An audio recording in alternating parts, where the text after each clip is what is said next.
What is up, everybody, and welcome to another edition of Collection Commentary. In today's video, we're going to be taking a look at this one-off, customized Boker Kwaiken that is from a Blade HQ exclusive release of only 3 knives that were all different but part of the same package from Phantom Steelworks.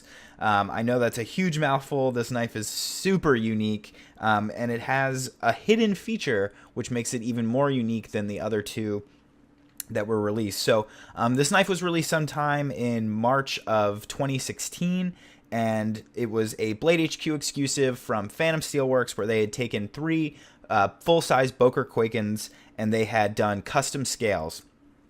And the knives were being sold for it was just the run of 3. All 3 were slightly different, but they all had the same kind of wavy scale pattern as this one has. So they sold out within about 5 minutes, and they, vanished into the hands of the 3 people who bought them. I did see one pop up on Reddit's Knife Swap a few months ago or so, and it was much more blue in nature, and at the time I just couldn't afford it. They were asking for an appreciated price for good reason, and I just didn't have the cash on hand. So unfortunately, I had to let that one go.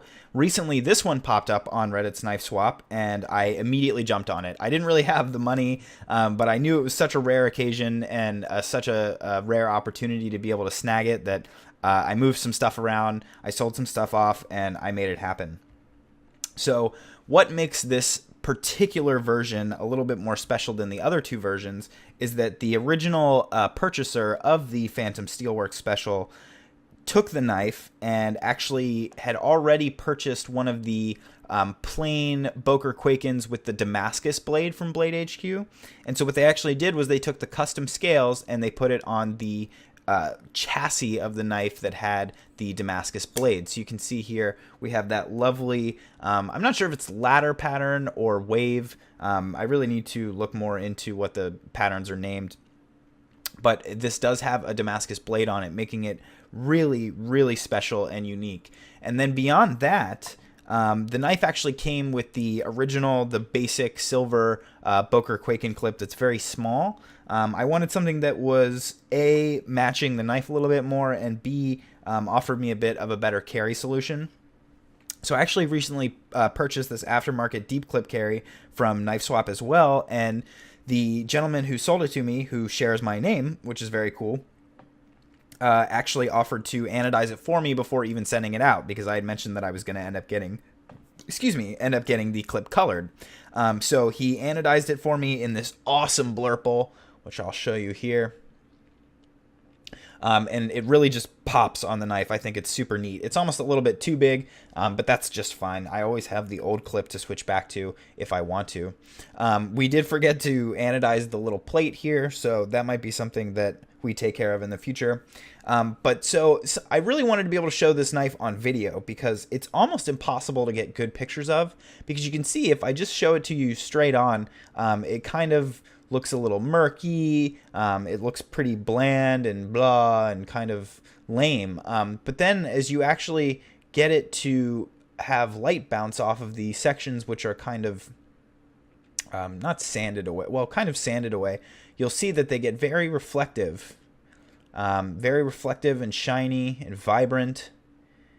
And this is even more pronounced in real life. It's very hard to see even on video.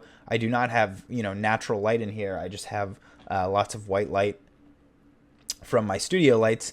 And so even then, you really don't get some of the magnificence that comes through if you were to walk outside and take a look at this. So that's what makes these scales so genuinely special, is that they're actually incredibly vibrant.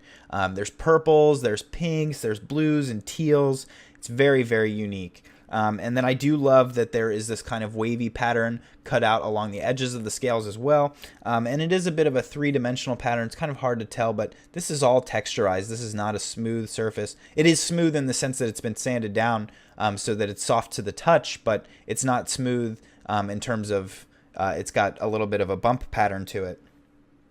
Now, this knife at the end of the day is just, a Boker Kwaiken, so the action on it is going to be just the normal action of a Boker Kwaiken. It will shake shut. It does deploy very well. If you are very light on the detent, light on the flipper tab, you don't always get deployment. It's pretty good about it. Of course, now it's showing off for you, and it's deploying 100% of the time. But you can see if we use gravity a little bit against ourselves, you do have to give the knife a good amount of, not even that much pressure, but you do have to hit the flipper tab, that's for sure. But it is operable from all different angles. You can open it really however you want, and it's not going to give you any issues. You can open it with your thumb. And so that's really great. I don't want to get too much into this knife because at the end of the day, it is just a Kwaiken, and most of you know everything you need to know about a Kwaiken, or of course, if you need to listen to a Kwaiken review, you can do that on one of the many YouTube channels that actually offers genuine reviews versus just me blabbing about all the awesome things that I love about my collection.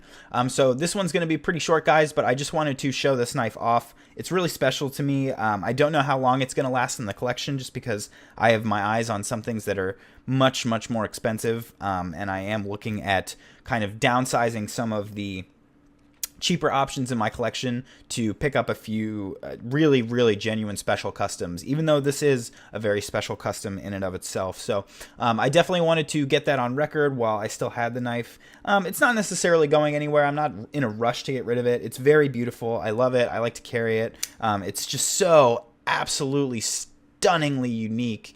And so from that perspective, it definitely has earned a spot in my collection.